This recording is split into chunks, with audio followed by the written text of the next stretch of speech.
वैसे तो रामायण में एक से बढ़कर एक शक्तिशाली योद्धा थे जिसका शक्ति अपार था, लेकिन आज मैं आपको रामायण काल के 10 सबसे शक्तिशाली योद्धा के बारे में बताने जा रहा हूँ। इसलिए इसको पूरा देखें ताकि आपको पूरी बात अच्छे से समझ में आ जाए। एक श्री राम रामायण काल के सबसे शक्तिशाली योद्धा थे श्री राम। श्री राम भगवान विष्णु के अवतार थे। जब रावण ने ब्रह्मा जी के तपस्या करके वरदान प्राप्त कर लिया कि उन्हें मनुष्य के अलावा दूसरा कोई भी व्यक्ति हरा ना सके, तो रावण ने अपनी शक्ति के मद में चूर होकर धरती पर पाप और अधर्म करने लगे। इससे परेशान होकर सभी देवगण भगवान विष्णु जी के पास पहुँचे और रावण को रोकने का उपाय पूछने लगे। तो भगवान विष्णु ने कहा कि वो स्वयं मनुष्य के अवतार लेंगे और पापी रावण का अंत करेंगे। श्री राम रामायण का सबसे शक्तिशाली योद्धा थे क्योंकि वो स्वयं नारायण के अवतार थे और उनके पास सभी दिव्या अस्त्र और शस्त्र था जो अन्य किसी के पास नहीं था। दो हनुमान जी रामायण काल के दूसरे सबसे शक्तिशाली योद्धा थे। हनुमान जी भगवान शिव के रुद्र अवतार थे। हनुमान जी की शक्ति की बात करें तो उनके शक्ति अनंत था। वो सर्व शक्तिशाली थे। बचपन में ही उन्हें सभी देवगण ने हनुमान जी को वरदान दिया था कि उन्हें कोई भी अस्त्र और शस्त्र से मारा नहीं जा सकता था, अग्नि उन्हें जला नहीं सकता था। वो अपने मन के हिसाब से अपने शरीर के आकार को बढ़ा और घटा सकते थे। माता सीता ने हनुमान जी को चिरंजीवी होने का वरदान दिया था। हनुमान जी के शक्ति के बारे में बताना किसी के लिए भी संभव नहीं है क्योंकि हनुमान जी के शक्ति अनंत है, इसलिए तो उन्हें संकट मोचन कहा जाता है।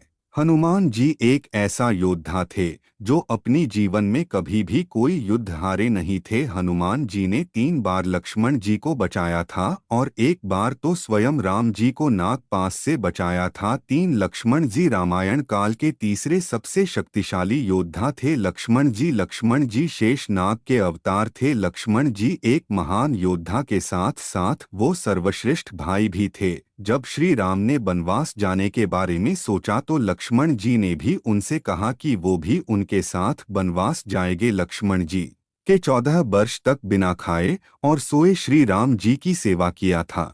लक्ष्मण जी ने रामायण काल के बड़े बड़े असुर को यमलोक पहुंचाया था, जैसे कि मेघनाद, अतिकाय। लक्ष्मण जी के शक्ति की अंदाजा आप इसी बात से लगा सकते हैं कि उन्हें ब्रह्मास्त्र, नारायण अस्त्र और पशुपतास्त्र ने भी कुछ नहीं किया जब मेघनाद ने उन पर ये अस्त्र चला दिया था। लक्ष्मण जी रामायण के सर्वश्रेष्ठ योद्धा थे। 4 रावण रामायण काल के चौथे सबसे शक्तिशाली योद्धा थे। रावण एक महान योद्धा के साथ साथ परम शिव भक्त भी थे। रावण परम ज्ञानी थे।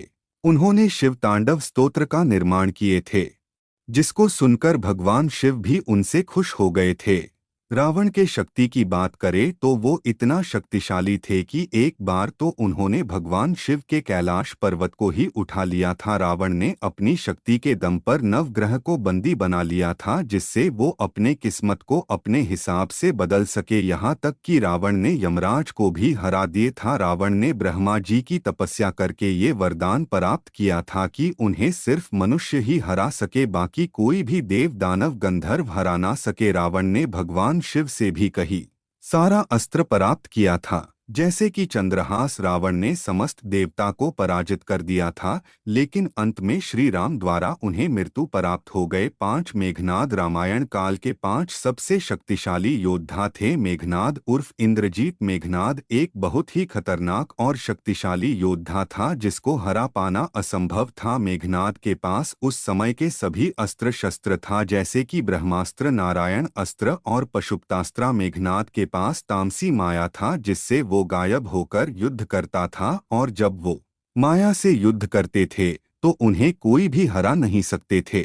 मेघनाद ने बचपन में ही अपने कुल देवी निकुंबला माता को प्रसन्न करके उनसे अनेक प्रकार के शक्तिशाली अस्त्र शस्त्र प्राप्त कर लिया जिससे वो अजय योद्धा बन गया। मेघनाद ने अपनी शक्ति से 2 बार लक्ष्मण जी को हरा दिया था और एक बार तो श्री राम को भी हरा दिया था। मेघनाद ने देवराज इंद्र को भी हरा दिया था, इसलिए उनके नाम इंद्रजीत पड़ा। अगर मेघनाद अंत समय में देवी निकुंबला के यज्ञ कर लेते तो इसमें कोई शक नहीं था कि वो अजय और अमर हो जाता, फिर उससे कोई भी हरा नहीं पाता। लेकिन लक्ष्मण जी ने उनको यज्ञ पूरा होने से पहले ही अंत कर दिया। 6 कुंभकर्ण एक ऐसा योद्धा था जिसका शरीर बहुत ही बड़ा था और वो बहुत बलवान थे। कुंभकर्ण ने एक बार अपनी शक्ति से स्वयं हनुमान जी को कुछ पल के लिए मूर्छित कर दिया था, लेकिन सिर्फ कुछ ही पल के लिए कुंभकर्ण ने ना जाने कितने वानर सेना को अंत कर दिया था। अंत में श्री राम ने कुंभकर्ण को अंत कर दिया। 7 अतिक्या रामायण काल के 7 सबसे शक्तिशाली योद्धा थे। अतिकय उनके शक्ति भी किसी से कम नहीं था। अतिकाया ब्रह्मा कवच से सुरक्षित था, जिससे होता ये था कि किसी भी अस्त्र शस्त्र के उस पर कोई प्रभाव नहीं पड़ता था। एक समय तो अतिकाया लक्ष्मण जी पे भी भारी हो गया था, लेकिन अंत में लक्ष्मण जी ने ब्रह्मास्त्र चलाकर उसका अंत कर दिया। 8 बाली रामायण काल के 8 सबसे शक्तिशाली योद्धा थे। बाली इतना शक्तिशाली था कि कोई भी योद्धा उन्हें हरा नहीं सकता था, क्योंकि जब भी कोई व्यक्ति उससे आंख में आंख मिलाकर आगे से युद्ध करता था तो उनके आधा बल बाली में आ जाता था। लेकिन अंत में श्री राम ने उनके अंत कर दिया। 9 अंगद रामायण काल के 9 सबसे शक्तिशाली योद्धा थे। अंगद बाली के पुत्र अंगद भी अपने पिता के तरह महान योद्धा थे। अंगद के शक्ति के अंदाजा आप इसी बात से लगा सकते हैं कि रावण के दरबार में कोई भी योद्धा अंगद का पैर को हिला तक ना सके, यहाँ तक कि मेघनाद ने भी पैर को हिला ना सके। अंगद बहुत ही शक्तिशाली योद्धा के साथ साथ राम भक्त भी थे, इसलिए वो एक महान योद्धा थे। 10 सुग्रीव रामायण काल के 10 सबसे शक्तिशाली योद्धा थे। महाराज सुग्रीव बाली का भाई। सुग्रीव और श्री राम के मित्र सुग्रीव बहुत ही शक्तिशाली योद्धा थे।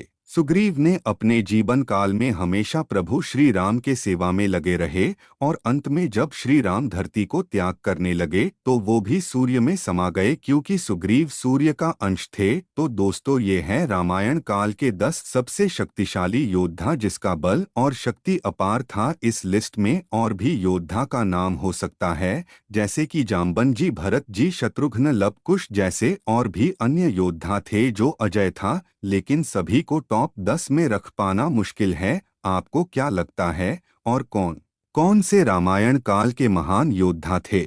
दोस्तों, आप लोगों से निवेदन है कि हमारे वीडियो को लाइक, शेयर एवं कमेंट करें। अगर आप हमारे चैनल पर नए हैं तो सब्सक्राइब जरूर करें, ताकि हमारे चैनल पर अपलोड होने वाली हर वीडियो का नोटिफिकेशन आप लोगों को मिलती रहे। दोस्तों, हम चाहते हैं कि हमारे द्वारा अपलोड हुआ वीडियो हर आदमी तक पहुंचे, इसलिए आप लोगों से अनुरोध है कि आप लोग सोशल मीडिया की मदद से अपने दोस्तों के पास शेयर करें, ताकि वो भी इसका फायदा उठा सके। धन्यवाद।